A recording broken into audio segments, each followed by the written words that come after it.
हम लोग उस समय अपना घर छोड़ने की तैयारी कर रहे थे। पापा का ट्रांसफर हो गया था और अगले हफ्ते हमें यह शहर हमेशा के लिए छोड़ देना था।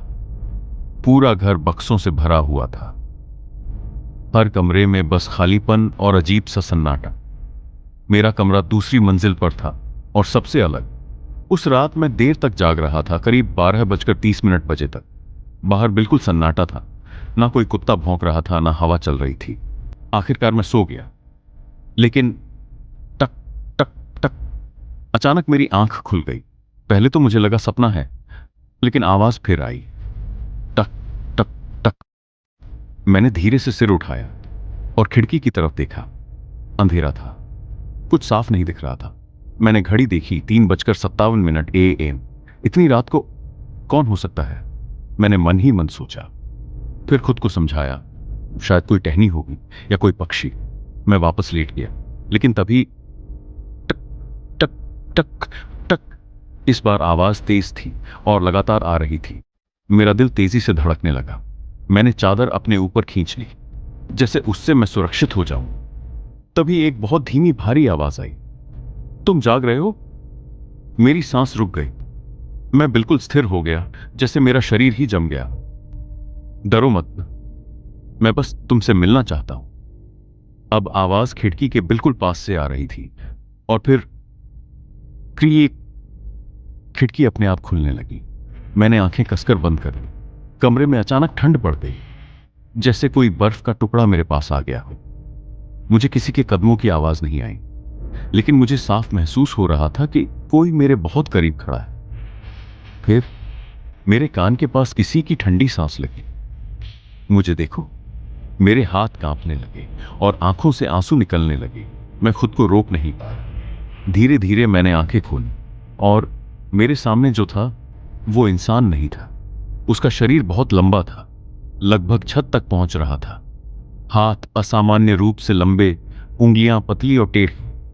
लेकिन सबसे डरावनी चीज थी उसका चेहरा। उसकी आंखें पूरी काली थीं, जैसे उनमें कुछ भी नहीं।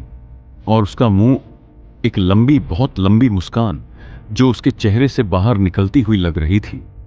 उसके दांत छोटे छोटे और बहुत ज्यादा थे। और जब वो मुस्कुराता, टक टक टक, दांत एक दूसरे से टकराते थे। वो धीरे धीरे झुककर मेरे करीब आया, इतना करीब कि मैं उसकी सड़ी हुई सांस महसूस कर सकता था। तुम मुझे देख सकते हो, इसका मतलब तुम खास हो। मैं चीखना चाहता था, लेकिन आवाज नहीं निकल रही थी। वो और झुका और उसकी गर्दन धीरे धीरे लंबी होने लगी, और लंबी, और लंबी। अब उसका चेहरा मेरे बिस्तर के बराबर था। मैं बहुत समय से तुम्हारा इंतजार कर रहा था। उसकी मुस्कान और चौड़ी हो गई। मेरे पूरे शरीर में झटके लग रहे थे। तभी अचानक वो सीधा खड़ा हो गया। एक सेकंड में वो खिड़की के पास पहुंच गया। मैंने पलक झपकी भी नहीं थी और वो बाहर था। वो खिड़की के बाहर खड़ा था, हवा में, दूसरी मंजिल के बराबर। उसने मुझे देखा और मुस्कुराया। तुम कहीं नहीं जा सकते, मैं हमेशा तुम्हारे साथ रहूंगा। धड़ा, खिड़की अपने आप बंद हो गई। मैं पूरी रात नहीं सो पाया। अगले दिन मैंने किसी को कुछ नहीं बताया, क्योंकि मुझे लगा कोई यकीन नहीं करेगा। लेकिन जब मैं खिड़की के पास गया, मेरे पैरों तले जमीन खिसक गई। खिड़की की लकड़ी पर नाखूनों से गहराई तक खरोंचा हुआ लिखा था, मैं वापस आऊंगा। उस दिन के बाद मैंने उस कमरे में सोना बंद कर दिया। कुछ दिनों बाद हम वो घर छोड़कर चले गए। लेकिन कहानी यहीं खत्म नहीं होती।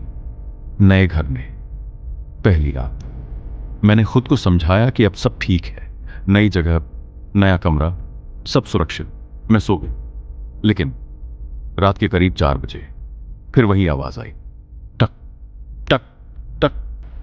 मैंने धीरे से आंखें खोली और खिड़की की तरफ देखा। इस बार खिड़की के बाहर वो पहले से ही खड़ा था, और इस बार वो मुस्कुरा नहीं रहा था। उसके चेहरे पर गुस्सा था। तुमने सोचा तुम बच जाओगे? मेरी सांस रुक गई और फिर उसने धीरे से कहा, अब मैं अंदर नहीं आऊंगा, अब तुम खुद बाहर आओगे। उसके बाद मेरे कमरे का दरवाजा अपने आप खुल गया। आज तक मुझे नहीं पता उस रात क्या हुआ था, क्योंकि अगली सुबह मेरे कमरे में मैं नहीं था और खिड़की पर आम फिर से लिखा था, अब ये मेरा है।